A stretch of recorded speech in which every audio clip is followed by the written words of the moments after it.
Okay mga paps, magandang araw. Ito, magpapalit tayo ng fuel filter ng Toyota Innova. Ayan, 20. Ito nga mga paps, sa 80k mileage. Yung hatak nga ni boss medyo mabagal, tsaka lalo pagka long drive na, medyo nararamdaman yung humihina yung hatak ng sasakyan niya. Kaya tinanong niya tayo kung pwede na ba EGR cleaning. Dahil sa 80k mileage pa nga lang, sabi ko muna, fuel filter muna, palitan natin kasi baka madumi lang. Ayun. Yung mga paps, pagka ganun unahin muna natin yung fuel filter palitan, no? Kasi alam ko hindi napalitan yung sa mayroon. Ito mga paps, ang palitan natin to 40k mileage to 50, kailangan mapalitan din natin siya kasi yung dumi nga mai-stack dyan sa ating fuel filter. May chance siyang pumasok sa ating pinaka-injector. Magkakaproblema naman tayo sa injector. Kaya mas maganda mapalitan natin ng medyo maaga-aga to. Gaya to kay boss, 80k mileage. Ngayon pa lang mapapalitan. Iyon. Okay. Tinanggal nga natin yung mga hose sa connection. Ito. Okay, sige. Tawagan mo pare.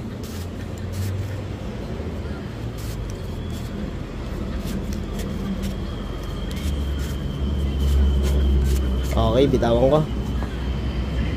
Okay, dito nga malalaman natin kung talagang naging problema natin is fuel filter. Pero wag mo agad itapon yung laman i-ano natin titignan natin sa lagayan. Yeah. Hindi yan, yung laman. Original nga Ngayon pa lang sa 80k mileage.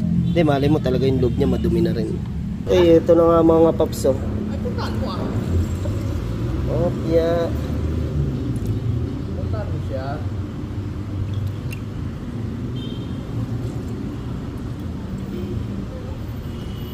Pero hindi ganun kadumi.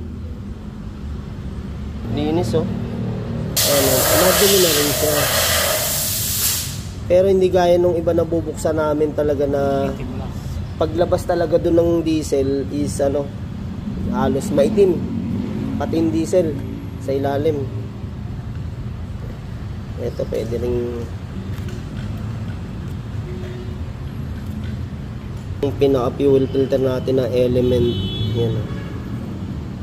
Okay nga mga paps, nilinis na natin to para pag salpak natin ng bagong fuel filter na element, ayan, okay na siya. Ayun.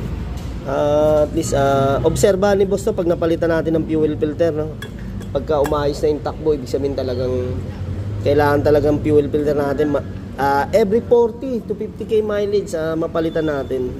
Okay mga paps, ito na nga yung ating original na fuel filter. Ayan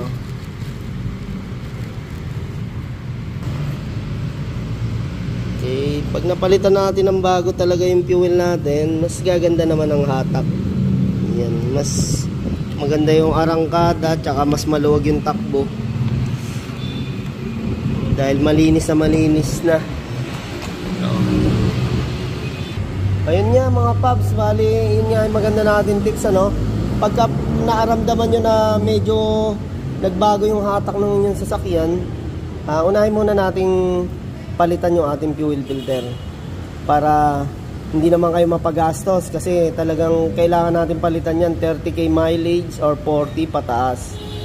Kasi yung diesel natin minsan di na maiwasan, may nakakargan tayo na madumi, or ayan, talagang ang diesel madumi rin talaga. Kaya yun yung gamit ng filter natin, salain yung dumi.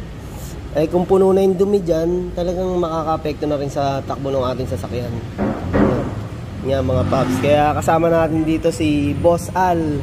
Ayan ayan, kay Boss Al. Thank you kay Boss Al. Ayan, lagi tayo pinapasyalan dito niyan sa Colocoy Garage. Okay nga mga paps, ibalik lang natin ang sakto tong ating mga socket ng connection. Yun. Yan. Okay, naisalpak na natin yung fuel filter mga paps. Pump natin dito habang ini-start ni boss. Yun.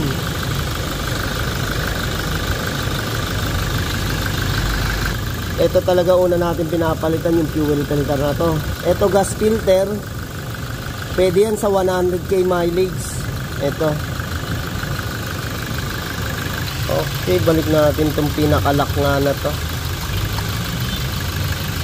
Okay yun nga mga paps, bali pinaobserbahan muna natin kay boss kung gaganda na yung hatak ng kasi nga sasakyan. Kasi kung halimbawa ganun pa rin, isa nating gagawin dito is linisin natin yung EGR valve ni